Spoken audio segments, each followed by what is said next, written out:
Hey everyone, Destiny 2 is out on PC and it's one of the most scalable multi-platform projects I've ever seen. I mean, I've got it running up better than console spec on a GTX 750 Ti and a super low-end CPU. Now, last week I sat down to talk with Bungie's senior technical artist, Nate Harbaker, and we talked about just how low we can go with this game, which in turn begged the question, can you run Destiny 2 with Intel integrated graphics? Well, let's see what he said when I asked him that precise question.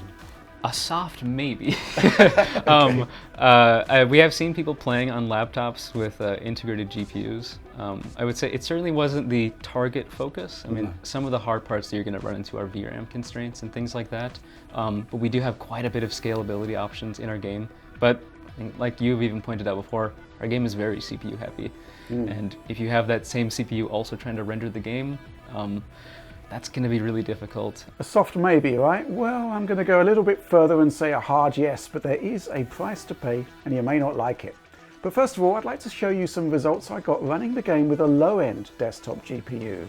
Now, I shall reveal the identity of this mystery graphics card later, but I've basically stuck with 1080p resolution and I get a pretty decent experience.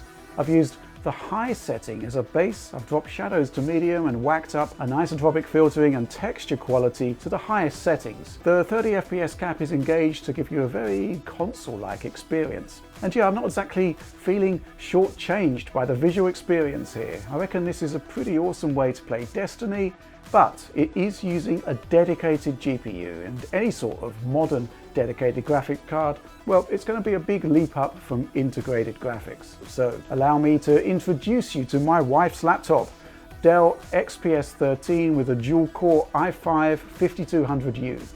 Pretty awesome for a bunch of tasks actually, and pretty awesome battery life as well, but it's certainly not built for gaming.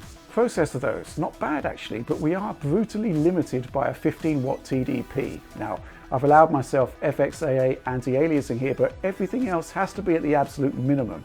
So at 1080p with a 25% resolution scale, which sort of works out 480 by 270. And it kind of works. Now, there are quite a few areas of the game that play out at a locked 30 frames per second, but the tower defense stage, great for honing your settings, but it isn't one of those optimal areas and it can tank as low as 20 FPS. But playable in that you can play it?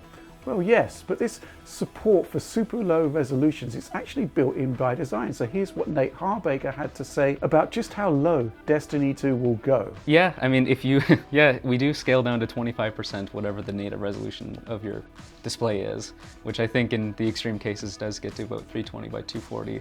And it does play. I mean, the UI is rendered at full resolution. All the text is fully legible.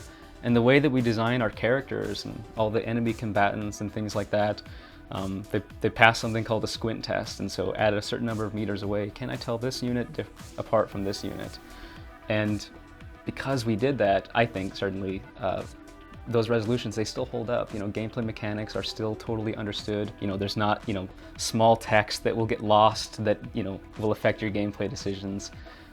The game is totally playable. Okay, if you've watched our previous Destiny coverage, you'll know that Intel's rather awesome Pentium G4560, a CPU that costs just $65, can actually deliver 60 FPS gameplay. I mean, I've paired it here with a GTX 1080 Ti, whacked up all the settings to max, and that 60 FPS is locked. But as well as the CPU component, the Pentium also has an integrated GPU.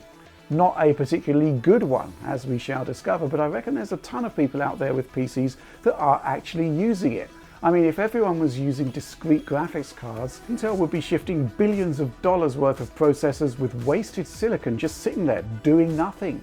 Now, talking about the Pentium here, we get vastly improved performance compared to my wife's laptop, and we can afford to push resolution up a touch here. So here we're at 33%, giving us an internal res of 640 by 360, quarter 720p if you want another comparison. Okay, so again it passes Nate's squint test, but man, it's not exactly a looker. It is playable though. If you're trying to lock to 30 FPS, I'd recommend a joypad, as mouse controls at 30 Hz aren't exactly nice. But is it a lock as such? Well, no. As the enemy count stacks up, the frame rate drops under the 30 FPS threshold. Drops to the mid-20s are commonplace, even the low 20s at the absolute worst. Now, when I talked to Nate about this area as a stress test for confirming your settings, he said that it is indeed one of the most intense areas of the game. So as a worst case scenario, at least the performance level here isn't totally collapsing, but let's be clear, it ain't great. And later parts of the game's opener ramp up the volumetrics, and there can be further drops there too. Pro tip here for integrated graphics users: use the absolute fastest DDR4 memory you can. I'm using 2400 MHz DDR4, which is the limit for the Pentium, but my first experiments were at 2133 MHz, and you lost a whole lot of graphics performance. So it's playable in integrated graphics, but not exactly a triumph. But wait, if we move on to a Core i5-8400, we get better GPU specs, a higher TDP, and of course, by extension, better performance. I can further indulge myself by ramping up the resolution to 40%, effective 768 by 432, and there are fewer dips under 30 FPS. It's not exactly going to be winning any beauty awards, but yeah, you can play. I was really actually hoping to test an AMD APU here, but unfortunately my FM2 Plus board died when I tested it, and that's actually a real shame, because I reckon there is a pretty good chance we could get a semi-decent experience there. So overall, can you play Destiny 2 on Intel integrated graphics? Well, yes you can, but do you want to though? Well, let's be clear here, the hit is entirely visual. In terms of the content, well, Destiny 2 is inherently a networked multiplayer game. So if I'm logging into a server using this laptop here, and I'm in the same play space as a guy using an i9 and a Titan XP, I'm seeing the same entity count, the same battle, the same gameplay. Of course, it looks a lot more ugly, dare I say it fugly, but let's get back to that bargain basement discrete graphics card I tested earlier. Oh man, suddenly Destiny 2 is looking the way it should again. So let's reveal that card. It is NVIDIA's GT 1030, the lowest of the low in terms of the Pascal range. And it has been repurposed into laptop form as the MX100, albeit with lower clocks. It's a night and day improvement over integrated, and in some respects we're able to beat the console experience, especially in terms of texture filtering and streaming for that matter. Kind of interested to see what the laptop MX100 can actually do with this game. But what's cool about Destiny 2 is that 2 GB of VRAM, which is present on a lot of graphics cards, well, that's perfectly fine for maxing out textures on this game. Now, there's a lot of discussion about iGPUs beating out the lower end discrete offerings, but certainly in the case of Destiny 2, that is not happening. Just a small investment in a separate graphics card can pay off massively in terms of resolution, settings, you name it. In fact, bearing in mind the brutal memory bandwidth limitations and contention issues with the CPU, VRAM issues, basic lack of GPU compute, well, I'm kind of surprised that this game works on an integrated GPU at all. But well, it does. Just don't expect to get anything like the full fat experience. And there's something else counting against the integrated experience too: driver support.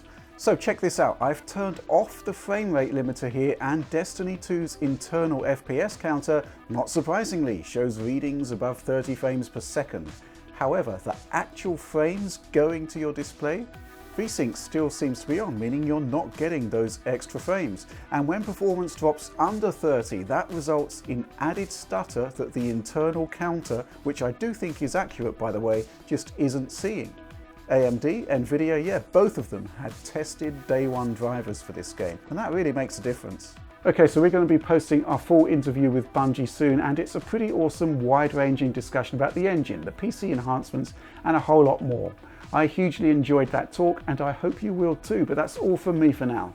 Do like and subscribe and follow us on Twitter for all the latest Digital Foundry updates, but for now, thanks for watching.